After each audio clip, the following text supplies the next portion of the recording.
हमारे धर्म शास्त्रों में दूसरों की मदद करना एक पुण्य का काम बताया गया है। इसके अलावा भागवत गीता में भगवान कृष्ण भी अर्जुन को परोपकार और लोक कल्याण की भावनाओं के महत्व से अवगत कराते हैं।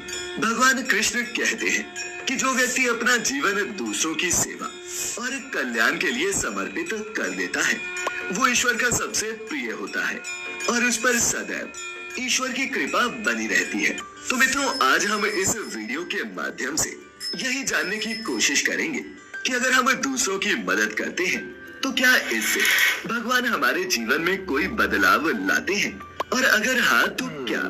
तो मित्रों, नमस्कार और स्वागत है आप सभी का द डिवाइन टेल्स पर एक बार फिर।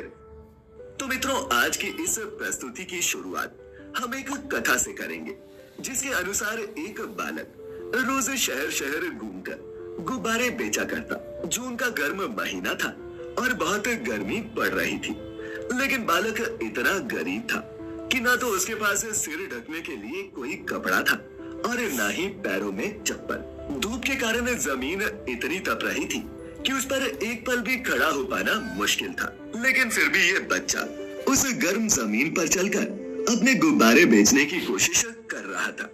बालक का ये दर्द उसकी आंखों में साफ देखा जा सकता था।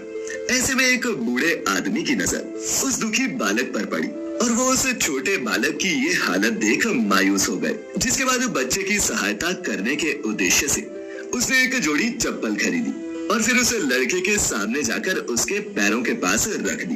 ये देख बालक रोने लगा और उस बूढ़े शख्स से बोला, आप जरूर भगवान होंगे जो मेरी मदद के लिए यहाँ आए हैं। इस पर बूढ़े आदमी की आंखों में भी आंसू आ गए। भाव विभोर होकर उसने बालक से कहा, नहीं बेटा, मैं कोई भगवान नहीं, लेकिन तुम्हारा ये दर्द मुझसे देखा नहीं गया, इसीलिए मैं तुम्हारे लिए ये चप्पल ले आया। अब तुम ये चप्पल पहन लो और आराम से अपने गुब्बारे बेचो। फिर बालक ने कहा, अगर आप भगवान नहीं हैं, तो आप भगवान के दोस्त तो जरूर होंगे, क्योंकि आपको पता कैसे चला कि मैं मन ही मन भगवान से चप्पलों के लिए प्रार्थना कर रहा था। ये सुन बूढ़ा शख्स मुस्कुराया और बालक के सिर पर हाथ फेर कर वहाँ से चला गया।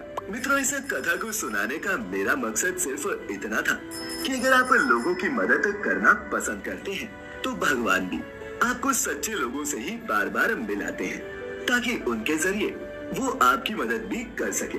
अर्थात हम मनुष्य भगवान की मदद करने का जरिया ही है। इसके अलावा मित्रों, आपने कर भला तो हो भला वाली कहावत सुनी ही होगी, जिसका अर्थ होता है कि अगर आप दूसरों का भला करते हैं तो भगवान भी आपके साथ अच्छा ही करते हैं। इस तरह से जब आप दूसरों की मदद करते हैं तो एक तरह से खुद की भी मदद कर रहे होते हैं। इसीलिए हमें हमेशा लोगों की मदद करनी चाहिए। वैसे आपने देखा होगा कि जब कोई व्यक्ति अपने पैसों को कहीं पर दान करता है या फिर किसी की मदद करता है, तो लोग हमेशा उसके काम की तारीफ करते हैं और उसे पसंद करते हैं। दरअसल दूसरों की मदद करने वाला हमेशा हृदय के अंदर विराजता है, अर्थात लोग उसे दिल से पसंद करते हैं। ऐसे में मैं ये कहूँ कि मदद करने से आप लोगों के प्रिय भी हो जाएंगे, तो इसमें कुछ गलत नहीं है। अंत में मैं बस इतना ही कहूँगा कि हिंदू धर्म हो या फिर संसार का कोई भी दूसरा धर्म, हर धर्म में परोपकार को सबसे अधिक महत्व दिया गया है।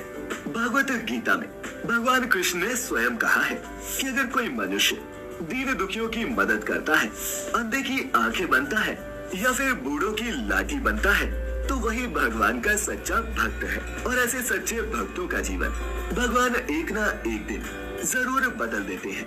उसकी भगवान न सिर्फ मदद करते हैं, बल्कि उनको मोक्ष की प्राप्ति भी जल्दी होती है। तो मित्रों, उम्मीद करते हैं कि आपको अपने प्रश्नों के उत्तर मिल गए होंगे। आज की ये वीडियो अच्छी लगी हो तो इसे अपने